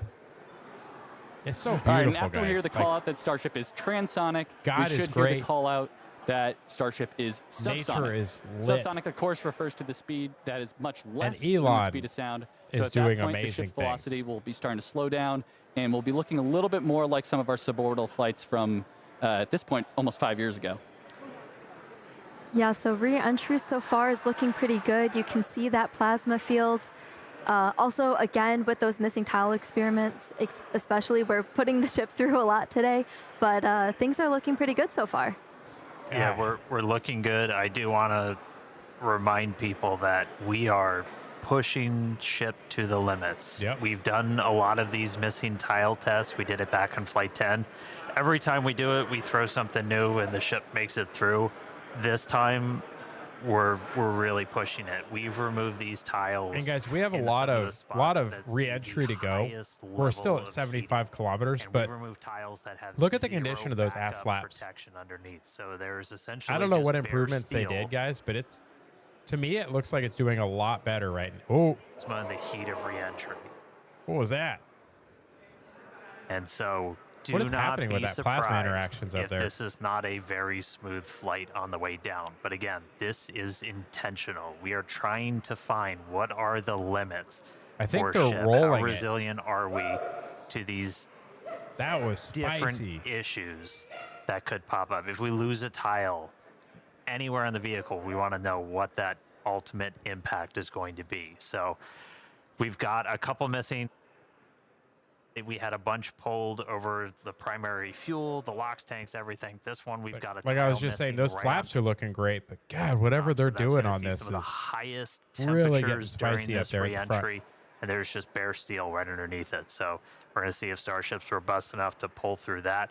Also have some tiles missing around the aft flaps, specifically on the leading edge. So again, we're getting a really good look right at the leading edge. That's getting really intense heating. So again, gonna see if it can make it through. So they're doing this. See if all the flaps hold on. See if stressing Starship it. holds together. But definitely could be a bumpy ride. But this is why we're flying. This is why we're flying in this part of the world. This is why we're putting Starship through these flight tests to Crazy really is right, understand what Shell. its limits are. Crazy is right. So we can then move on to the next thing, which is going to be bringing ships back to the launch site for a catch. But for now, still on this suborbital, the light show continuing. Keep following it. I think we still have telemetry. Oh, there we go. 15 minutes until splashdown. Yeah, look at that thing. Yeah, Dan, it looks, you can see our speed our speed indicator in the bottom left there. It looks like we're starting to scrub off velocity a little bit quicker. It's the most amazing time to live in. Yeah, guys, it really is the most amazing time to be alive. I'm sure everyone in history has said that about their time, but like, this is insane. And the fact that we could share it with each other like this, it's wonderful. Make sure to share out the live stream, guys. If you haven't already shared it, share it again. Looks like we can see if some you have clouds shared it, down share it there again and as again. we pass through 70 kilometers altitude. Just under 70. Yeah, the sun's starting to come up again. Ooh, there we go. There we go. Got the sunrise. God bless you all. Glad you are all here is right. Thank you, everybody who's joining us. I appreciate each and every one of you. Skirt is intact so far this time. If you watch Flight Dude, 10, you saw we entered with a little bit missing. That was ultimately traced to a little bit of buildup. We dumped prop on the way. We had a little bit of solid propellant buildup, and then either static discharge or the plasma ignited it, took out a tiny bit of that skirt, some of the aft flaps, but Starship, again, was able to fight through it, make it all the way to that landing burn. Oh, it's getting spicy. We addressed that, changed some of our prop dump. Look at all those sparks. Though, so should not be seeing that this time around. God, look at the angle of attack. So aggressive. I love it. And as a reminder, in addition to these missing tile tests, we're doing kind of a unique 23,000 kilometers an hour and it's dropping. Going to do what we call a banking maneuver. So while we're still going supersonic and even hypersonic, we're doing kind of a banking turn. And then we'll do a pretty aggressive turn right as we get into the subsonic and start doing our belly flop. And that's designed to essentially be the approach that we would do good shape. On a return I think that's to one of the launch nose site flaps. and a tower catch. So don't be surprised if we see the ship start to turn and make a few maneuvers as it makes its way down to the Indian. And fun fact, even though we're doing all this turning, we're essentially targeting the exact same they're doing spot this in the Indian Ocean we went to. So they're just doing that. So that even though they're doing turns, they're balancing it out both ways. Flaps are still in really good shape, guys. Really impressed with whatever iterations they did with the flaps seem to be working, even with this extreme stress they're putting them under.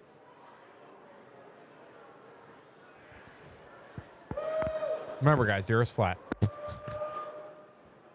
just can't say that with a straight face. All right, just about 12 minutes to go. Used Still by looking Starlink. good. Oh, God.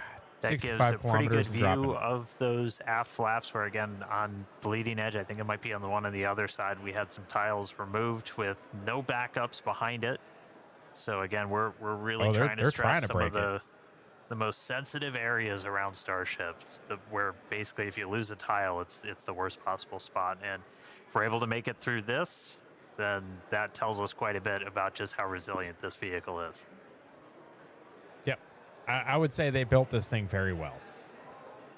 Even though it hasn't failed. Yeah, and that shot we just had earlier was looking at what we call the business end of these Starship. Ships are made very well. Engines. Compared to the initial ones. ones. Those are the engines that we're going to be expecting to light. Compared to the initial welds and like the cans where they're all welded in vertical sheets and it looked, the nose cones look real ghetto. Like these things are looking real good nowadays. Yeah, looking at E3, that's the one we did the relight on. So it's 2 for 2 so far. We'll see if it can go 3 for 3. Let's go. Yeah.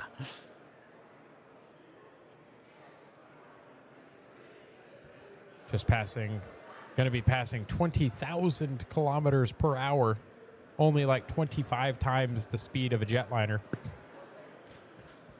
Still dropping. Looks like we're doing good. 61 kilometers in altitude and falling. You can see the angle of attack is starting to come down. They're not quite as vertical. They're starting to kind of shallow it out a little bit. Ship's still holding together. The flaps are still looking very good. Yeah, Very if you good. look in the bottom right, looks like we've made it all the way to the Indian Ocean. We're coming up kind of near Australia, the west side of Australia there. So pretty crazy. We're only 56 minutes in, and we've made it all the way, halfway around the world. Basically to Australia. 56 minutes to Australia, guys. Would you get that Starship Hopper point-to-point flight? Would you ever do one of those? Because they say they eventually want to make this like an airliner, right? Where you just take off and go to another It's actually point a on good Earth. demonstration of a future capability we hope to have on Starship, where we will do point-to-point transport. Oh, on weird. Earth. I swear I haven't watched this. This is essentially live. travel anywhere in the world in about an hour or so, which is going to be pretty crazy. Imagine going from New York to Sydney in 1 hour. I was instead just of the, thinking, like, what would I 20 talk hours it about? takes currently. Apparently the same thing they would. We're coming up on just under an hour, guys. So 1 hour from from Texas to Australia. It's a quick flight. Maybe one hell of a ride, too.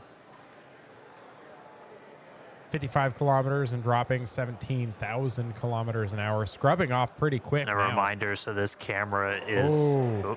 We see some of the heat rate picking up a little bit. Oh, what are they doing? And this camera is they're embedded banking. right in the end of one of those They're forward doing one of the flaps, so you- turns. you Look at see the it moving look at the around. indicator. That's the flap adjusting to maintain control. Oh my gosh.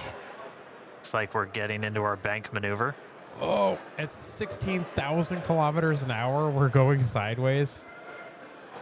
53 kilometers in altitude. Now power sliding through the atmosphere. External temperatures are coming down. They're doing what?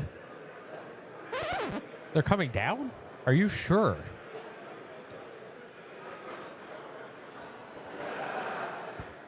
That's crazy. 1.5 G's. Vehicles Deceleration now have 1.6. maximum dynamic pressure.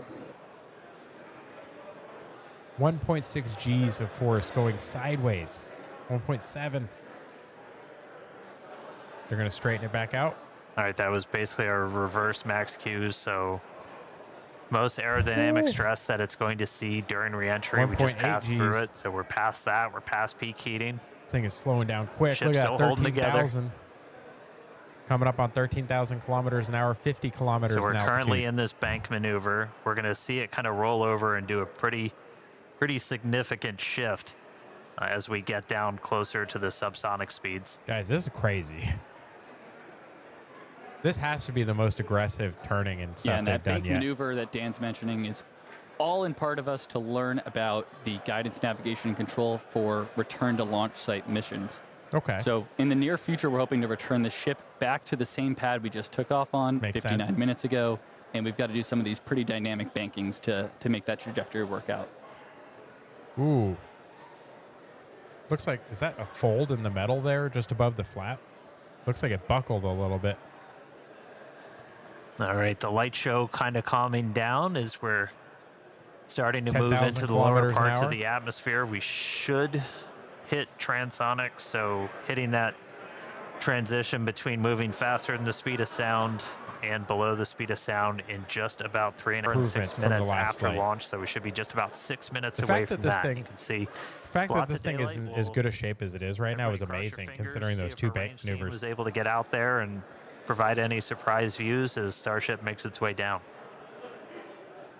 Oh, Oh, Who it's we like they can- heard me. all right, what do we got? I don't see it yet, but that's a great shot. Ready and waiting. Let's go. That's not even the buoy. Dan, you That's just pretty spoke high that up. view into existence Is there there. a drone camera? And again, all brought to us by RTS banking Starlink. maneuver has started. All right, there we go. So we're now starting into our really heavy bank maneuver. Oh, okay. We're gonna bank again. And this does almost At like a half 7,000 kilometers an circle hour, we're gonna do a heavy loop, bank. to our That actual sounds trajectory. We're not heading smart. to the same exact splashdown point, but we're kind of doing a more roundabout way to get there, where it's this kind of big, long half moon loop and then a really aggressive and a twist right at the very end. And that would line us up with the launch tower. Okay. Starship, on a return to launch site, would fly over the tower, do do a quick landing burn flip, and then come down for catching the arms. Oh, I see. Because the tower arms are opened this way, and it's coming from the other direction. It How about actually is that going to have to S38 decal go like there, around. staying strong on that view we just had. Interesting. Good to see the numbers back on. Yeah. Dude, that's super crazy. All right, should be hitting transonic in about 2.5 minutes. Landing flip coming up in about 4. For what? 4 minutes? Pretty clouds there in the Indian Ocean today. Again, yeah, Under we 5,000 changed our kilometers an launch hour. times. We launch in the evening now, so we get these daytime views down in the Indian Ocean. One of the things we're really looking for, the reason we have the drone, other than, yeah, that looks really cool, is we're able to kind of see the ship. We can only see so much from these cameras. You can't see like the vast majority of the heat shield. So we throw these buoys out there. We've got there's the buoy camera. There it is. It's almost like the person in charge of the camera switching is listening to the live stream. Not ours, but the SpaceX one. See externally how the heat shield held up. 3,000 kilometers and dropping fast. Flight 10, it had a little bit of a paint job, a little bit of a reddish hue. That was from those metallic tiles that we had tested. Kind of oxidizing really rapidly in that plasma and then spreading those little oxide particles all over the heat shield. No metal tiles on this flight, so not expecting to see that. Look at that, sideways. The pressure is coming down. We're like completely sideways, guys. It's just coming in like this. Hope nobody gets seasick. That is wild. It's almost completely sideways. On transonic shortly. How? It's about 2.5 minutes of landing burn. Ooh. Yeah, and once we get to around the 15-kilometer altitude mark, that's where we have a lot of flight history. Starship is transonic, starting the belly flop phase of flight. Yep, that belly flop phase that we perfected in the suborbital campaigns, we're entering that now. Am I? Okay. Love you. Got a little bit of a flappy flap hanging off there, but I think we'll be okay. Still pretty sideways, guys. That's impressive. Starting to get those Raptors ready. Should be 2 minutes away from landing burn. Again, we're going to do a flip. 2 minutes away those still. engines, 13 we'll go kilometers? from 3 Okay. down to 2 for the final phase of the landing burn and look for another soft splashdown, hopefully, by our buoy and drone. I mean, you can see in the little indicator down here, for a ship. It's basically pointed tip. The nose is pointed south almost at this point. It's so sideways.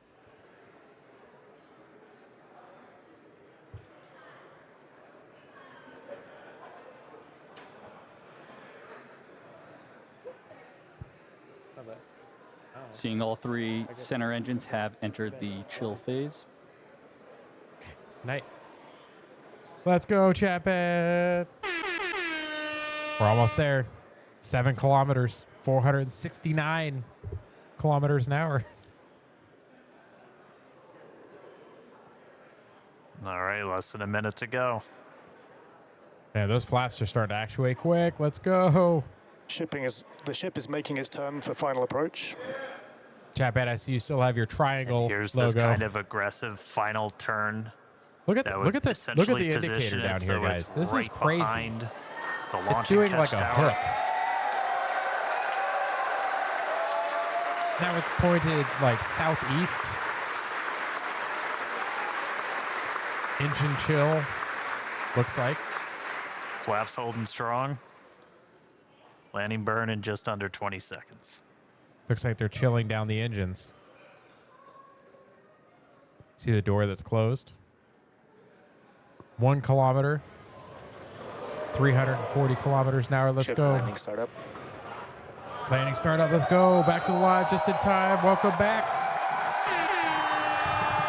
Come on, we can do it. We can do it. We can do it. There's our landing burn. Are we going to make it?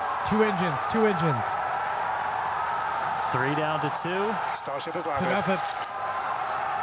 Oh. It's going to fall over. Oh, it's going to fall over. It blew up. as we said, we're not planning on recovering the ship today. Hey, welcome back to Earth, Starship. We are down in the Indian Ocean. Let him hear it, Starbase. What a day. What a flight. That was crazy. Oh, it's so much fun to watch how these guys are so stoked. All right. Welcome back to Earth, ship. What a day. A whole lot more to go through. As you just saw, everybody here at Starbase pretty hyped. Hey, Tyler, out of Hawthorne, how's everybody holding up? Thank you, Dan. We had a fantastic time watching. It was another exciting Starship flight test in the books, and we hope that you enjoyed those Starlink views too. Yes, so we did. Congratulations to the team at Starbase and everyone here and around Making the company. sourdough and watching so Patriot many employees Dad. contribute to the Starship program as we That's what I'm continue talking to about. iterate and make progress towards a multi-planetary Thank future. you. So that wraps it up for us here in Hawthorne. Thank you for tuning in, and back to you guys. Yeah, what an incredible launch today. We had successful liftoff. Booster completed its objective, successfully splashed down over in the Gulf. Obviously, we saw another amazing Starlink deploy as well from ship. Yeah, we made it through that re-entry, testing all the different experience. We had missing tiles, gave us quite the light show. We had that Raptor relight 3 for 3. That was ahead of re-entry, All of the course. people in the background and then are that just awesome ridiculous. splashdown that we just saw, including that dynamic banking maneuver to simulate RTLS when we returned to the launch site. So yeah, we promised maximum excitement, and Starship delivered. Guys, that was a super fun Congrats to re-entry all our profile. teammates at SpaceX and to everyone who's supporting the Starship program. And thank you to all our future customers for your support. We'd also like to thank the fine people of Cameron County, including the residents of Asnua City Starbase, as well as the Coast Guard, the Federal Aviation Administration, And Elon. the Government of Mexico, and the Australian Space Agency. Yeah, be sure to follow SpaceX on X for updates and about more of the exciting views we didn't get to feature on today's broadcast. Yes. I will check them out. Guys, that was so much fun. I love these. These episodes are so much fun. We're going to get back to the news, though, guys. To round it out, he says, my name is based on a random string Parler originally assigned. Well, welcome to Rumble. Parler, it was unfortunate they got deplatformed, guys. But fun stream again. Elon cameo was golden. It was a lot of fun. We actually pulled that up during the pause between segments while it was in orbit. We're going to get into the stories we have on violence. The current violence, guys. This was the perpetrator of the Leland, Mississippi shooting at the homecoming. Legacy Media is not going to be showing this one, I don't think. 20 people were shot, 4 killed in Leland, Mississippi, guys. Legacy Media will be MIA, and there will be no calls for gun control. I wonder why. Why do you think that this time, no calls for gun control?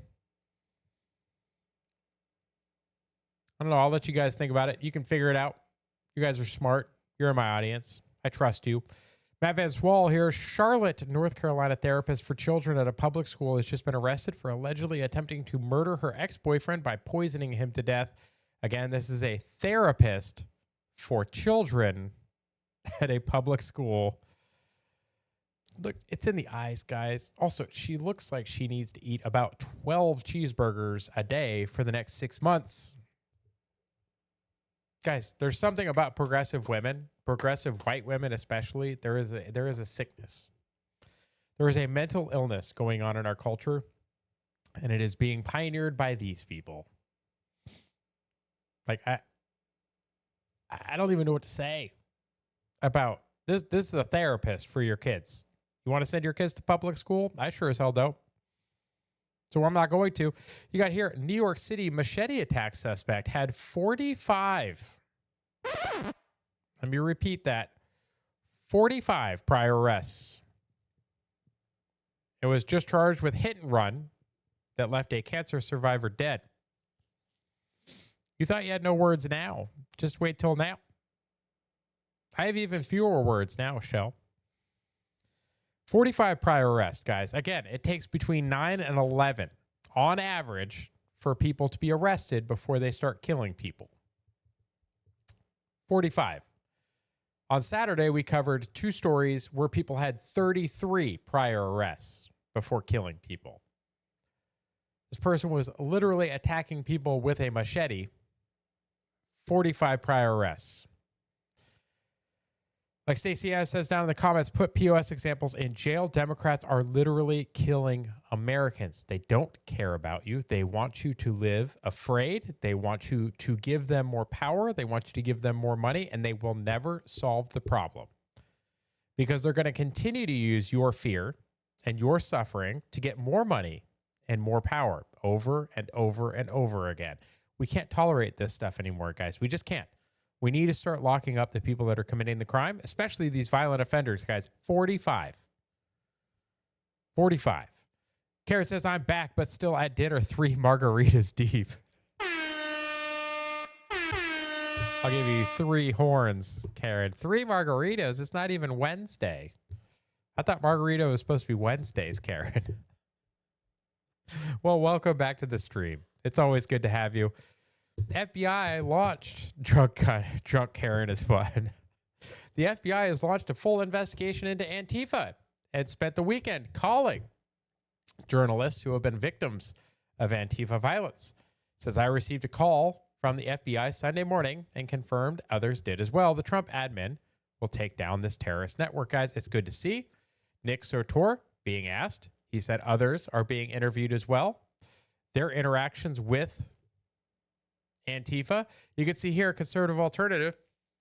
One of the chief financiers behind Antifa just fled overseas, which officially makes Antifa a foreign terrorist organization. Mark Bray, a financier of International Antifa and the author of the Antifa Handbook, has announced he is fleeing to Europe, believed to be Spain. The announcement follows the U.S. government declaring Antifa domestic terrorists. Guys, shows you how much damage we've done to Antifa over the past 2 weeks. They're running scared. Keep pushing. Yes, absolutely, Nick. Doing great work. Andy doing great work.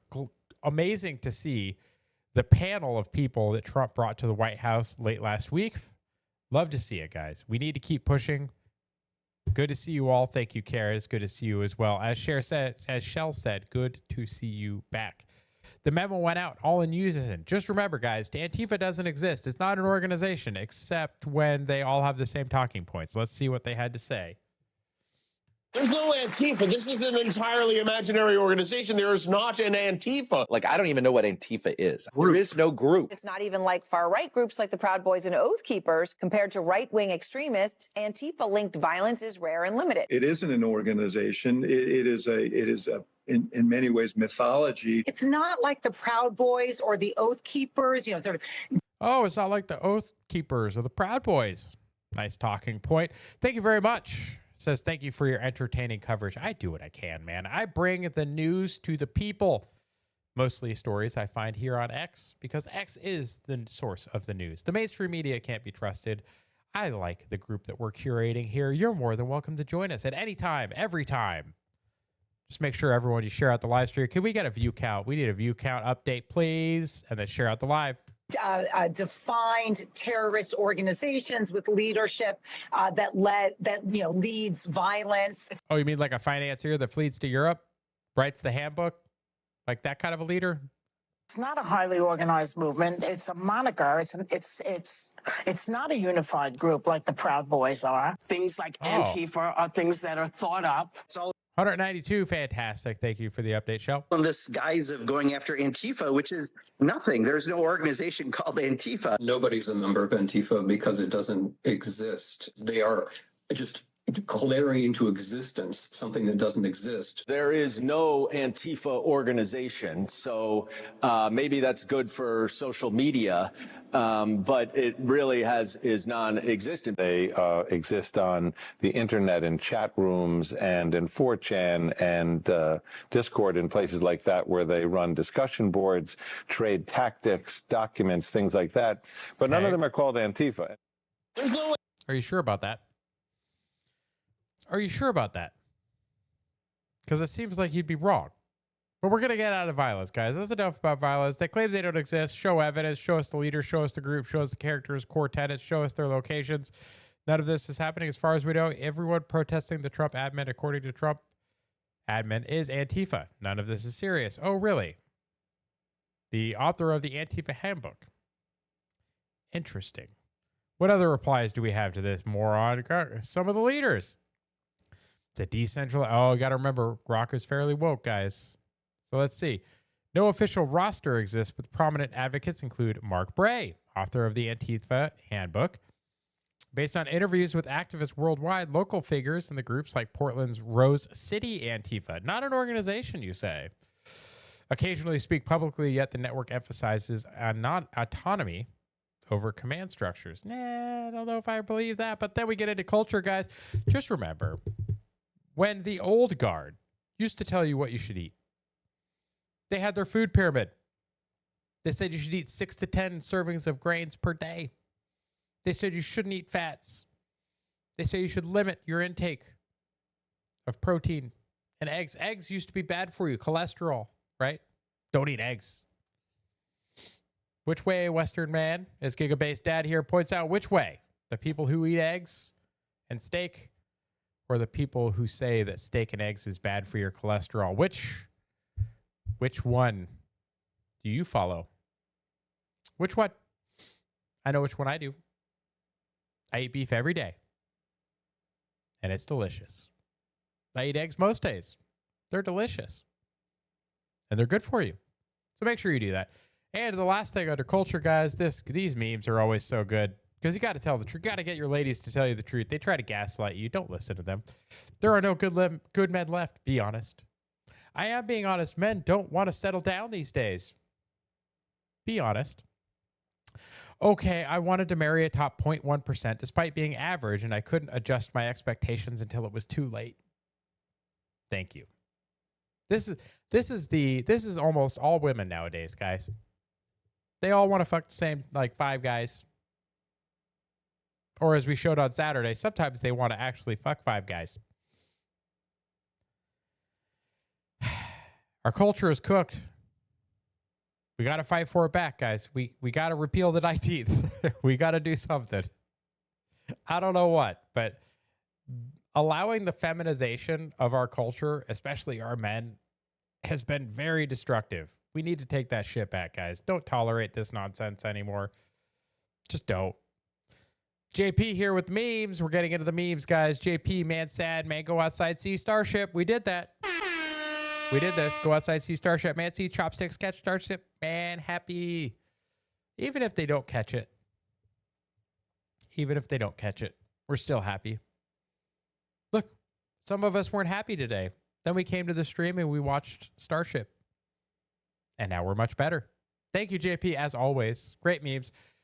Guys, I hate to break it to you. This isn't even accurate anymore. I was informed last night that orcas are actually smarter than dolphins. So it's unfortunate, but scientists announced that today dolphins are second to man in intelligence levels. So if orcas are smarter than dolphins, that means that orcas, it would go man, then orca, then dolphin. And you can see here at the bottom, no way, women in 3rd place. I think you mean 4th place now, Mr. Tonio Skits. Yeah, women are now 4th. In smartness. 4th because orcas and dolphins. Sorry, ladies. Just science. You got to trust the science. It's not my fault. Also, women, just remember, women really just say that men will fuck anything, which is kind of true. That there is some truth to that, but then also women. Guys, like pot, kettle, black, glass houses, throwing rocks, like whatever random thing you want to use to compare it. Like, really? Like, really? Just saying. Like, don't judge. Crispy with a meme that came in yesterday and I missed it. Or sorry, came in Saturday. I missed it. Said I would cover it. Here you go, Crispy. Here's your meme. They didn't draw a dick on your face at the party. They traced it. Oh.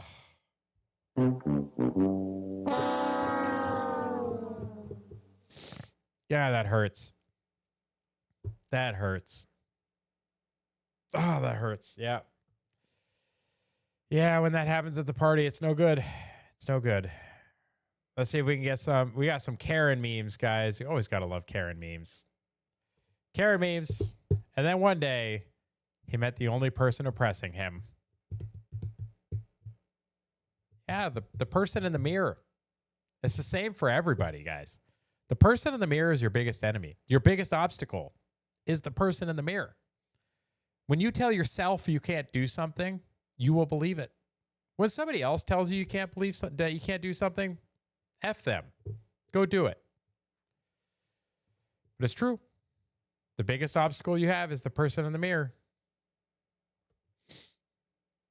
Gotta love this. The Open Society, Soros putting the fuel in the can so that they can then, I'm assuming that's supposed to be the Democrat Party or the media, pass that fuel on to the rioters, and the rioters wearing Antifa armbands can throw it at society and burn it to the ground. Why?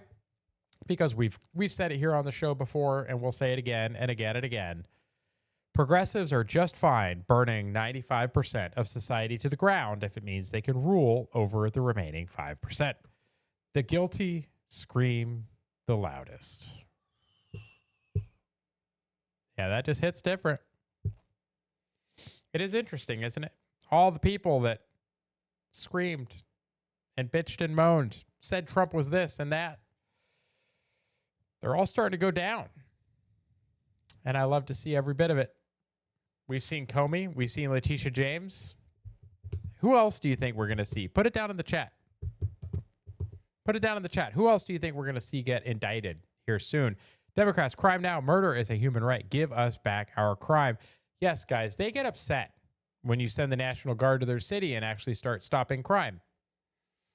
It's very strange. But then when it actually stops, they have to get behind it because then the citizens enjoy the less crime. So when we saw Washington, D.C. do a complete 180 from being a dangerous hellhole to being very safe, what did the Democrat mayor do? What did Muriel Bowser do? She turned around and thanked Trump. Schiff. Schiff. Yes, Schiff. Schiff. That would be a good one. Mr. Shifty Schiff. We can only hope. Let's cross fingers, guys. But guys, Muriel Bowser came out, mayor of D.C., and thanked Trump. Thanked them for coming and making the city safe again. Do you think we'll ever get the same out of Brandon Johnson and J.B. Pritzker? Do you think we'll ever get the same thing out of the mayor of Portland, the governor of Oregon? I don't know. We'll see. Because if they can make enough inroads and progress in those places, they may have no choice but to support it. So those are good. I always love Karen memes. Karen memes are always so good.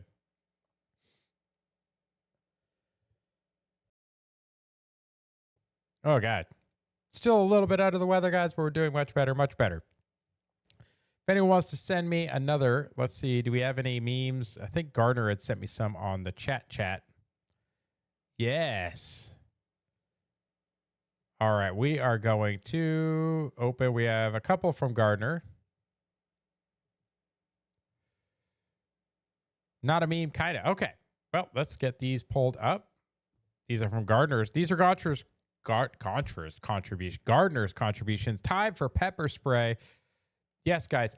This is the one thing. Like, they're making a huge deal about these. Oh, they're just innocent. They're just silly people dressed up as animals. Haha, there's nothing dangerous. Do you know how easy it would be to conceal a firearm inside of one of those suits and you would never see it? Because you could hold the gun in the hand of that animal and you would never see it until it's too late, until you take a shot. These suits are dangerous. They want you to pretend like there's nothing wrong, like they're just cute animals, right? They're not actually putting anyone at risk. No, I think they're extremely dangerous. And I think we're going to see it. And they're going to hide until it's too late. But you got here, this was what they did. They shot some pepper spray into one of those things so quickly. Right into the vent. Oh, right into the vent. Oh, you love to see it. Then you got this. For that book reader or librarian friend in your life. Oh my God, Becky, look at her book. Becky, look at her.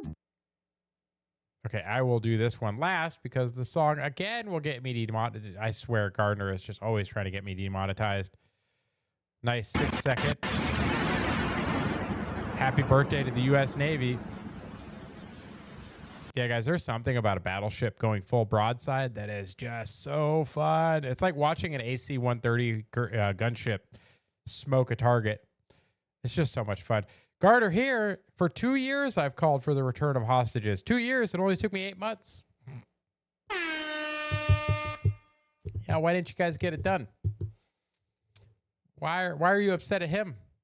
Hard pass. Oh, here we go. If we abolish TSA, letting airports and airlines arrange their own security, we wouldn't have to worry about as much about government shutdowns affecting air travel. The same can be said for privatizing air traffic control. To which Gardner, hard pass. We've seen what happens, or we've seen what kind of talent the airlines hire. Oh, guys, the DEI. Oh, it hits. That's such a good point. At first, with this story, I was like, yes, this is a good idea. We should privatize everything. It'll be great. But he has a very good point. And before we get the other ones pulled up, guys, I'm going to just go ahead and pull up this. Go ahead and go to the website, patriot.org. Check out the different ways you can support the channel. I would greatly appreciate every little bit of it. Also, you can see here the live schedule, Monday, Wednesday, Friday with the evening updates, 7:30 p.m. Eastern. Saturday for the weekly update at 7 p.m. Eastern. Topic Exchange. Tomorrow night we'll be back, 8:45 p.m. Eastern. Topic Exchange on Tuesdays. And Shell with Christina, the Bible Space, Sundays at 4 p.m. Eastern. So just go ahead and check those out, guys. And I will be just here momentarily so we can watch this. I will be turning off the stream on YouTube because F YouTube and their nonsense when it comes to copyright. They will demonetize an entire stream because of this stuff. So if you're on YouTube, I'm sorry. Come over to X, come over to Rumble, check out the stream there. It's always better. It's always better. I can always include more